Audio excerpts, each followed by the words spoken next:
nós somos alunos do IFP, Campus Paulistana, Letras em Inglês, e estamos aqui para entrevistar a professora Islândia. Ela vai falar um pouco sobre a sua trajetória, sobre a sua vida, sobre a sua formação. Como ela já me apresentou, me chamo Islândia, e eu terminei o curso em Letras em Inglês. Assim, um pouco do meu curso, um pouco da minha história. Eu terminei meu ensino médio no ano de 2000, e na época eu fiz vestibular, na FFP, Petrolina, e quando eu fui fazer a minha inscrição no vestibular, tinha lá Letras em Inglês, e eu achei, assim, um pouco interessante. Meu ensino médio, eu vim ver inglês, na verdade, no ensino médio. No meu ensino fundamental, eu não tinha essa disciplina em inglês. Também há 20 anos atrás, 25 anos atrás, né, gente? Aí, meu inglês foi só no ensino médio, então assim, eu tinha muita deficiência em inglês. Quando eu fui na relação lá dos cursos pra gente fazer vestibular para optar, aí tinha Letras em Inglês. Opa! Minha oportunidade que eu tenho de aprender inglês, né? Aí eu fiz vestibular, na época, quando eu terminei o ensino médio, não consegui passar no vestibular. Aí vim embora, né? Eu morei numa cidadezinha pequena, no interior de uma cidade pequena. Aí voltei pra cá, aí comecei a fazer magistério. Quando eu comecei a fazer magistério, aí eu comecei a trabalhar dando aula para criança, ensino fundamental, né? Aí eu comecei a fazer magistério e continuei trabalhando com as crianças e assim, comecei a minha carreira como professor em 2021. No final do ano teve vestibular de novo. Aí Letras em Inglês de novo nas opções. Só agora é inglês. Que foi até que não é fiz Simplício Mendes, né? Na cidade de Simplício Mendes. Aí eu fiz e passei. Fui aprovada e lá era uma modalidade, como é que eu falo? Antes chamava modalidade especial, né? A gente trabalhava e em período de férias de janeiro e julho a gente ia cursar. Eu cursava em modalidade integral.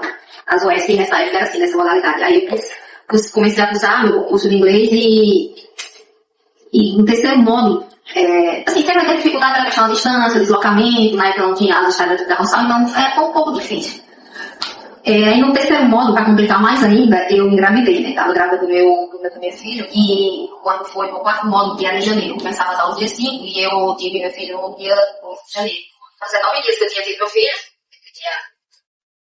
tinha nascido, e eu fui, decidi que estava chovendo bastante. A dificuldade, né, que há 20 anos atrás não é como hoje, a facilidade está bem melhor, né, está bem mais acessível às coisas.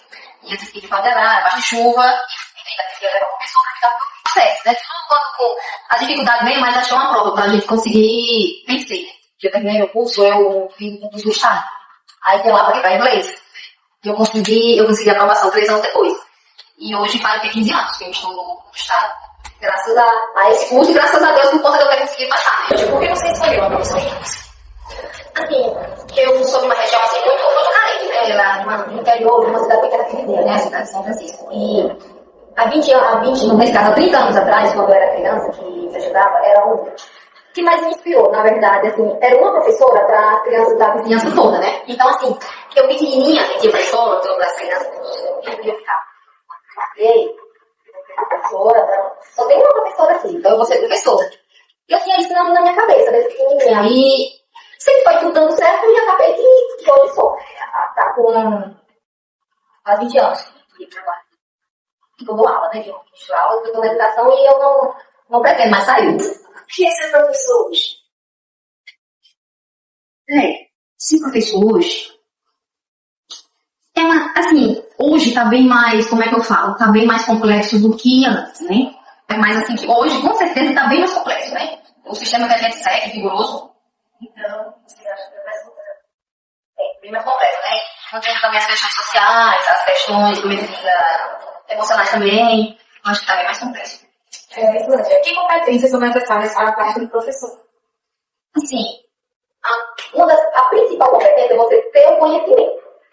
Você tem o conhecimento, você tem, para você repassar algo para alguém, para você ministrar alguma coisa para alguém, você tem que ter o conhecimento, né? E você tem o conhecimento, você também tem que ter uma boa comunicação. Eu conheço vários professores que sabem para si, mas na hora de repassar o aluno, ele não sabe, né? Então, assim, o conhecimento, a comunicação, a boa gestão de sala de aula. Se você não tiver uma boa gestão de sala de aula, já não aprender não. Professora Islândia, a sociedade hoje em dia ela espera muito dos professores, que ele mesmo gerencie seu percurso profissional, que ele mesmo tematize a própria prática. E o que a senhora acha que o sistema poderia oferecer para que os professores pudessem oferecer isso da melhor forma, da melhor qualidade para os alunos na sala de aula? A questão de sempre ter mais, como é que eu falo, capacitações, oficinas, além da nossa prática sala de aula. Então, assim, uma capacitação de vez em quando faz bem, né? Porque sempre está inovando, sempre tem a tecnologia está inovando, então a gente precisa também estar se reciclando, porque senão o tempo vai e nós ficamos, e nós não podemos. A gente tem sempre que saber mais do que os nossos alunos, não menos, né? Em relação ao Brasil, o que já avançou na formação dos professores brasileiros e o que ainda precisa avançar? Assim, 20, 30 anos atrás, você fazer uma faculdade era muito difícil. Hoje já está bem mais acessível. E mais precisa muito ainda ficar mais acessível. Tem muitas pessoas que não têm esse acesso ainda, né? Principalmente pessoas que moram afastadas, cidades, que moram no interior bem afastado. Então, assim, não tem esse acesso, né? 20 anos atrás era difícil. Hoje melhorou bastante. Só que ainda falta muito, como é que diz, muito acesso. Como é que eu falo? Ser mais acessível ainda às pessoas, né? Professora Islândia, como você vê a adaptação do ensino de letras em inglês às novas tecnologias e às novas gerações de alunos? Bom, antigamente, antes, as aulas de inglês eram muito tradicional, voltado mais só à questão da gramática. E hoje em dia, mais não é assim. A gente precisa trabalhar mais, onde a gente envolva a questão da convivência do aluno, para o aluno se interessar pela outra linguagem, né, pelo inglês. Então, assim, a gente deve trabalhar, sair do tradicionalismo, né, e você envolver, trabalhar mais nessa questão de metodologias comunicativas, né, para que o aluno se interesse. Quais são os maiores desafios enfrentados pelos professores de inglês no Brasil hoje? Assim, eu acho que a desigualdade social. Por quê? Por exemplo, eu tenho uma sala de 30 alunos. Aqueles alunos que os pais têm condições, eles pagam um cursinho para o filho, né? E aqueles outros alunos que não têm condição, o inglês que eles aprendem, que eles conhecem, é só o inglês de sala de aula, né? Tem turma que é 1 hora por semana. Então, assim, essa desigualdade social que o professor tem que centralizar ela na sala. Porque vai ter alunos em sala que vai saber mais e outros que vai saber menos, né? E o professor tem que fazer esse jogo de cintura para poder, como é que diz, equilibrar, né? Outra coisa também que eu acho é a falta de, assim, não em todas as escolas, mas algumas escolas que falta também muita infraestrutura, né? Material de apoio para poder isso avançar.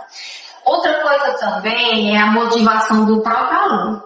Eu já tive aluno que disse, professora, eu estou estudando inglês para quê? Se quando eu terminar aqui, eu vou trabalhar na roça, eu vou fazer uma coisa que não precisa do inglês, né? E eu oriento assim, a gente tem que a gente tem que colocar para o aluno ele entender a relevância que o inglês tem para a nossa vida, né? Uma segunda língua. Então, assim, essa motivação também para o aluno fazer inglês, né? Ele tem que estar sendo motivado, porque se ele não motivar, ele desanima, né? Gostaríamos de agradecer pela sua presença, professora Islândia. Nosso muito obrigado. Obrigado por compartilhar um pouco da sua história e da sua trajetória. Muito sucesso. Eu queria desejar uma boa sorte a vocês, né? Dizer que vocês não desistem. Né? Quem sabe a gente provavelmente não se encontra por aí, né? Vocês terminando, eu já perto de me aposentar, mas se encontra por aí, viu? Então, boa sorte a vocês, um bom curso e vocês saiam de lá bem fluente no inglês. Essa foi a nossa entrevista com a professora Islândia. Gostaríamos de agradecer a todos que estão nos assistindo.